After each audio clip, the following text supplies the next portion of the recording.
Fala pessoal, beleza? Aqui quem fala é o Nerd Feira da Ferreira Studios e estamos começando mais um vídeo sensacional aqui no canal. E hoje a gente vai falar sobre símbolos dinâmicos dentro do Illustrator. Inclusive teve uma atualização aí do Illustrator CC que foi sensacional, então se você assina a Creative Cloud, dá uma atualizada aí no software que tem muita função nova e função bacana demais.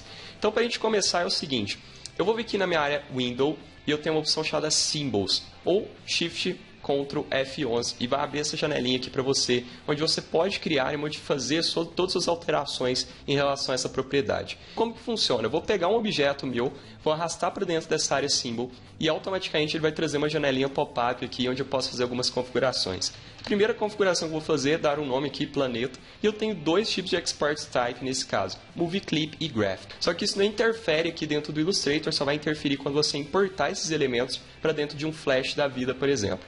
E aí eu tenho duas opções de Symbol Type, ok? A primeira é o Dynamic Symbol e a outra é Static Symbol. Eu vou colocar a primeira opção, que é o Dynamic Symbol, e vou dar um OK. E aí que está a grande magia do negócio. Automaticamente ele criou aqui para mim um símbolo dentro da área planeta. E é aqui que eu vou trazer todas as minhas configurações relacionadas a esse elemento dinâmico. Quando eu vier aqui embaixo, eu tenho algumas opções, como Play Symbol Instance, Break Link, eu tenho a opção de Options, de criar um símbolo novo ou de excluir. Quando eu venho aqui na opção Place Symbol, ele vai começar a criar vários símbolos, várias instâncias daquele mesmo símbolo de forma dinâmica. O que isso quer dizer? Toda alteração que eu fizer no meu símbolo Master ou no meu Symbol Master, ele vai alterar para todos os outros elementos. Então imagine o seguinte, eu vou entrar dentro do meu elemento Pi aqui e vou dar uma cor para ele. Então eu quero colocar verde, por exemplo. Automaticamente, quando eu retornar, ele vai aplicar verde para todos os outros elementos. Só que aí que está a grande sacada. Imagine que você tem vários vetores que sejam iguais, mas estejam em posições diferentes, mas você quer fazer uma pequena modificação, como por exemplo uma cor.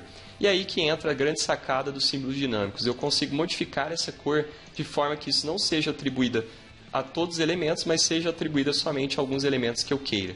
Então eu posso modificar a cor utilizando a ferramenta de subseleção, por exemplo, de forma que não reflita em todos os outros elementos, somente as modificações que eu queira. Se eu entrar dentro do meu objeto Pi e selecioná-lo e der um zoom, automaticamente ele vai modificar o zoom para todos os outros elementos.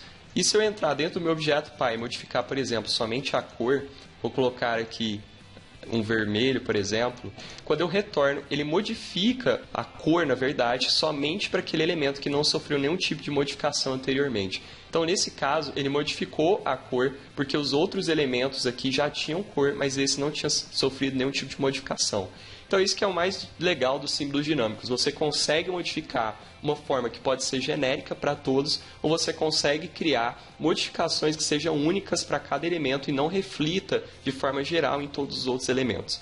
E é aí que está a diferença dos símbolos estáticos, porque já nos símbolos estáticos isso é diferente. Então, vou selecionar esse planeta verde aqui, por exemplo, vou arrastá-lo para dentro da área Symbols e vou escrever aqui planeta estático. E vou colocar a opção do símbolo estático, vou dar um OK, ele vai criar aqui para mim, reparem que tem uma diferença, aqui a gente tem um plus, aqui ele não tem, e aí eu vou criar várias instâncias novamente, como a gente tinha feito anteriormente, e vou selecionando esses elementos aqui, e aí eu vou arrastando esses elementos até a gente chegar numa variação legal para vocês visualizarem melhor. O que acontece? Mesmo que eu utilize a ferramenta de subseleção nesse caso, eu não consigo modificar a cor do meu elemento. Isso acontece porque isso é um símbolo estático e não dinâmico. Ele não permite que você faça modificações únicas nos elementos que são linkados ao elemento Pi. Você só consegue fazer modificações genéricas. Então, quando eu entro dentro do meu elemento, eu posso simplesmente modificar a cor dele e automaticamente ele vai modificar para todos os outros elementos.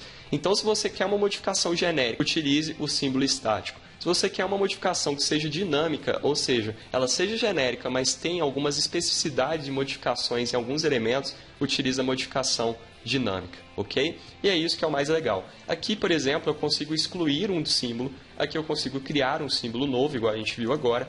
Aqui eu consigo ver algumas opções, né, em relação ao símbolo. Eu posso modificar um símbolo que era dinâmico para ser estático, ou um símbolo estático para ser dinâmico. Eu consigo desvincular esse símbolo quando eu venho aqui na opção Break Link, aqui no topo da minha área de menu, ou eu posso vir aqui embaixo e dar um Break Link. Quando eu faço isso, ele retorna para um vetor bruto e eu consigo fazer qualquer tipo de modificação. E aqui a gente consegue dar o Place Symbol Instance de maneira muito rápida. E a gente também tem as bibliotecas, né, que podem ser muito úteis aí para você em determinados casos, trazendo alguns recursos básicos, né, que o Illustrator já tem há muito tempo, mas que pode te ajudar aí a brincar um pouquinho com os símbolos. A gente tem algumas borboletas, alguns símbolos de natureza e outras coisas que podem te ajudar a fazer os testes com essa ferramenta ou até mesmo com um trabalho que você já tem aí e você tem interesse de fazer essas modificações dinâmicas. Então é isso aí, pessoal. Espero que vocês tenham gostado. Não deixe de dar um like nesse vídeo, compartilhar, comentar e lá nas nossas redes sociais. Semana que vem tem mais. Valeu!